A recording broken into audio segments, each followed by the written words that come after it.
ಪ್ರಿಯರೇ, ದೇವರು ಒಳ್ಳೆಯವರು, ಒಳ್ಳೆಯದನ್ನೇ ಮಾಡುವವರಾಗಿದ್ದಾರೆ. ಅದ್ಭುತ ಮಾಡಪ್ಪ ನಮ್ಮ ಜೀವಿತದಿ, ನಿನ್ನನ್ನೇ ನಂಬಿರುವೆವು ಏಸಪ್ಪ. ಅದ್ಭುತ ಮಾಡಪ್ಪ ನಮ್ಮ ಜೀವಿತದಿ, ನಿನ್ನನ್ನೇ ನಂಬಿರುವೆವು ಏಸಪ್ಪ. ನಿನ್ನನ್ನೇ ನಂಬಿರುವೆವು, ನಿನ್ನಂತೆ ಯಾರು ಇಲ್ಲಪ್ಪ. ನೀವೇ ಏನಾದರೂ ಮಾಡಬೇಕು ಎಂದು ಎದುರು ನೋಡುತ್ತಾ ಕಾಯುತ್ತಾ ಇರುವೆನು. ನಿನ್ನನ್ನೇ ನಂಬಿರುವೆವು, ನಿನ್ನನ್ನೇ ಅಪ್ಪ. ಪ್ರಿಯರೇ, ನಾವು ಆತನನ್ನು ನಂಬಿ ಇರುವಾಗ ಆತನು ನಮ್ಮನ್ನು ಬರಿಗೈಯಲ್ಲಿ ನಿಲ್ಲಿಸುವುದಿಲ್ಲ, ನಮ್ಮ ಕೈಗಳನ್ನು ಆಶೀರ್ವದಿಸ್ತಾನೆ.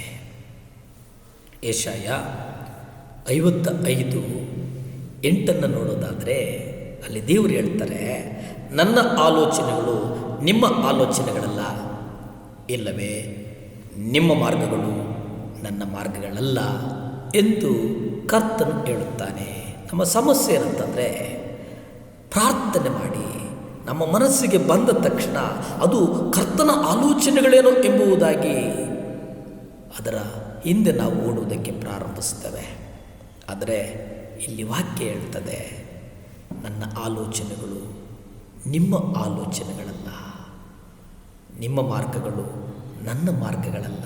ಅಂದರೆ ನಾವು ಕರ್ತನ ಸನ್ನಿಧಾನದಲ್ಲಿ ಕುಳಿತು ನಾವು ಆತನ ಆಲೋಚನೆಗಳು ನಮ್ಮ ಜೀವಿತದಲ್ಲಿ ಆತನು ಕೊಟ್ಟ ಆಲೋಚನೆಗಳಿಗಾಗಿ ನಾವು ಎದುರು ನೋಡಬೇಕಾಗ್ತದೆ. ಎದುರು ನೋಡಿ ನಾವು ಪ್ರಾರ್ಥನೆ ಮಾಡಿ ಆ ಪ್ರಾರ್ಥನೆಯ ಮೂಲಕ ನಾವು ಜಯವನ್ನು ಹೊಂದಿಕೊಳ್ಳಬೇಕಾಗ್ತದೆ. ಪ್ರಿಯರೇ, ಹಾಗೆ ಜಯವನ್ನು ಹೊಂದಿಕೊಳ್ಳುವುದು ಬಹಳ ಮುಖ್ಯ. ಯೇಸು ಪ್ರತಿದಿನ ಮುಂಚಾನೆಯ ಮಬ್ಬಿನ ಪೇತ್ರನ ಜೊತೆ, ಆತನ ಜೊತೆಗಾರರ ಜೊತೆ ತನಗೆ ನೀಡಿದ ಸಲಹೆಗಳನ್ನು ಕೇಳಿಸಿಕೊಳ್ಳುವುದಕ್ಕೆ ಮೊದಲು ಏಕಾಂತ ಸ್ಥಳಕ್ಕೆ ಹೋಗಿ ದೇವರನ್ನು ಪ್ರಾರ್ಥಿಸ್ತಾ ಇದ್ರು. ಯಾಕೆ ಗೊತ್ತಾ?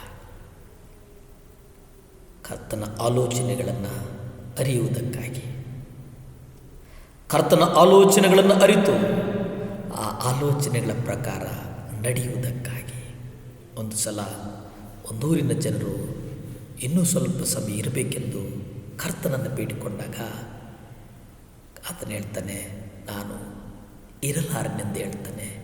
ಏಕೆಂದರೆ ತನ್ನ ತಂದೆಯ ಧ್ವನಿ ಆತನನ್ನು ಬೇರೆಯ ಕಡೆಗೆ ಕರೆಯುತ್ತಿದ್ದದ್ದನ್ನು ಆತನು ಕೇಳಿಸಿಕೊಂಡಿದ್ದನು. ಮನುಷ್ಯನ ದೃಷ್ಟಿಯಲ್ಲಿ ಆತನು ಇದ್ದ ಸ್ಥಳದಲ್ಲೇ ಉಳುಕೊಳ್ಳಲು ಬಹಳ ಒಳ್ಳೆಯ ಕಾರಣಗಳಿದ್ದವು. ಏಕೆಂದರೆ ಅಲ್ಲಿನ ಜನರು ಆತನ ಸಂದೇಶಕ್ಕೆ ಒಳ್ಳೆಯ ಪ್ರತಿಕ್ರಿಯೆಯನ್ನು ತೋರಿಸ್ತಾ ಇದ್ದರು. ಆದರೆ ದೇವರ ಆಲೋಚನೆಗಳು ಮಾನವನ ಆಲೋಚನೆಗಳಲ್ಲ, ಮತ್ತು ದೇವರ ಮಾರ್ಗಗಳು ಮಾನವನ ಮಾರ್ಗಗಳಲ್ಲ ಎಂಬುದನ್ನು ಆತನು ಅರಿತಿದ್ದನು. ಪ್ರಿಯರೇ, ನಾವು ಆತನ ಮಾರ್ಗದಲ್ಲಿ ನಡೆಯೋಣ.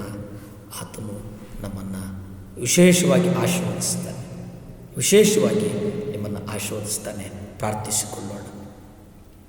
ಭೂಮಿ ಆಕಾಶಗಳನ್ನು ಉಂಟು ಮಾಡಿದಂಥ ಸರ್ವಶಕ್ತನಾದಂಥ ದೇವರ ಸ್ತೋತ್ರಪ್ಪ.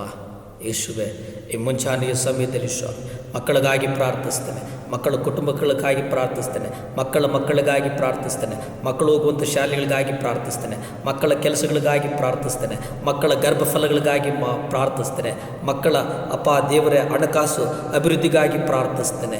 ಮಕ್ಕಳು ದೇವರ ವಿಶೇಷವಾಗಿ ಯಾವ ವಿಚಾರದಲ್ಲಿ ಕೊರತೆಯಿಂದಿದ್ದಾರೋ ದೇವರೇ, ನಿಮ್ಮ ರಕ್ತ ಚೆಲ್ಲುತ್ತೇನೆ ಸ್ವಾಮಿ. ಆ ಕೊರತೆಯಿಂದ ಮಕ್ಕಳನ್ನು ತೆಗಿ ಯೇಸುವೆ, ಮಕ್ಕಳನ್ನು ಆಶೀರ್ವದಿಸು. ಯೇಸುವಿನ ನಾಮದಲ್ಲಿ ಬೇಡ್ತೇನೆ ಪರಮ ತಂದೆಯೇ, ಆಮೆನ್, ಆಮೆನ್, ಹಲ್ಲೆಲೂಯಾ. ದೇವರು ನಿಮ್ಮನ್ನು ಆಶೀರ್ವದಿಸ್ತಾರೆ. ಭಯಪಡಬಾರ್ದು, ಬೇಡ.